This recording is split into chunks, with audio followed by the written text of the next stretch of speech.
I was fired the day after I complained about a mom who accused my daughter of cheating at musical chairs. Started a few weeks earlier. Lily got an invite to a birthday party at a fancy gymnastics studio.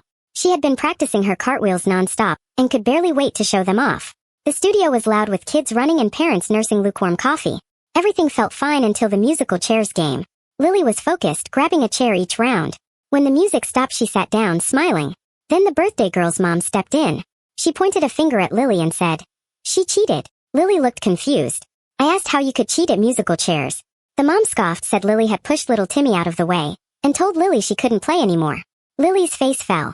Tears spilled as she was taken to the side. I tried to explain that she was just a kid caught up in the excitement, maybe Timmy had tripped. My words bounced off her like rubber balls. She was unmoved. Lily spent the rest of the party sulking, the spark gone from her eyes. At home she kept whispering, "Mommy, I didn't push him. I just wanted to sit." The injustice ate at me. It wasn't just a silly game. It was about a child's dignity being crushed by a thoughtless adult. I decided to act. The next day I called the birthday girl's mom. I told her how her accusation had upset Lily, that banning a child without proof wasn't fair.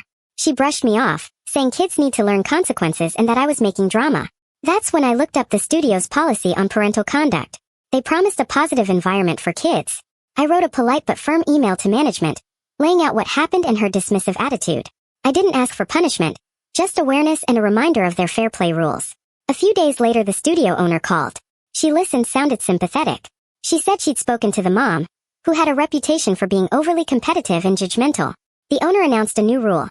Any dispute during games would be handled by a staff member, and cheating accusations would need proof. She also said the mom's membership was suspended indefinitely. The next morning my own manager, who is the husband of that mom, called me into his office.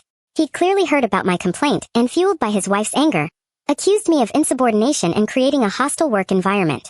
Then he slid my final paycheck across the desk with a smirk. I walked out head high.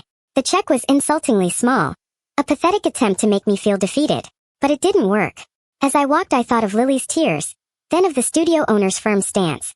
I realized that standing up for what's right, even when it costs you, is never a mistake. He could slide away my paycheck, but he couldn't slide away the quiet victory of knowing I'd protected my daughter's spirit and stood my ground against unfairness.